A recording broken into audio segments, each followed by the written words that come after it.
আজকের recipe mango ice cream, যেটা খেতে হয় অসম্ভব মজার। একবার এইভাবে ম্যাঙ্গো আইসক্রিমটা বাড়িতে বানিয়ে দেখবে, দেখবে সবাই তোমার প্রশংসা করবে, এতটা সুন্দর হয় খেতে এটা। তো চলো এই রেসিপিটার জন্য কি কি উপকরণ লাগছে প্রথমেই শেয়ার করি। প্রথমে আমি পাকা আম নিয়ে নিয়েছি দুটি, এগুলোকে ভালোভাবে কেটে আমি এই আমের পাল্পটাকে একটা মিক্সিং গ্রাইন্ডারের মধ্যে নিয়ে নেবো। খুব সুন্দরভাবে এটাকে পেস্ট বানিয়ে নেবো, মানে আমের পাল্পটাকে রেডি করে নেবো।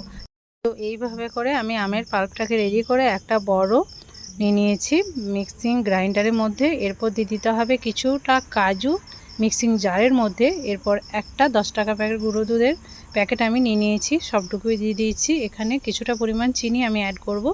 এই আইসক্রিমের মধ্যে চিনিটা কিন্তু অল্পই অ্যাড করতে হবে, যেহেতু আম এখন মিষ্টি, তার জন্য অল্প পরিমাণ জল দিয়ে দিলাম। জল দেওয়ার পর ভালোভাবে এটাকেও গ্রাইন্ড করে নিতে হবে।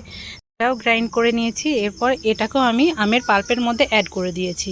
এরপর এখানে দিয়ে দিয়েছি হুইপ ক্রিম।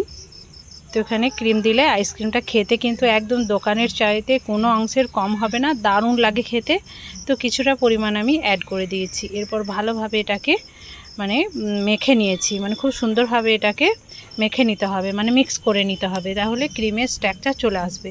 এরপর এখানে কিন্তু আমি কিছু মানে একটা আমকে ছোট ছোট কুচি করে কেটে এর মধ্যে অ্যাড করেছি। এরপর বন্ধুরা দেখো আমি এই মানে মোলগুলো নিয়ে নিয়েছি, আইসক্রিম মোল্ড। সেই আইসক্রিম মোল্ডের মানে ভিতরে দিয়ে দিচ্ছি এগুলোকে খুব সুন্দরভাবে সেট করার জন্য।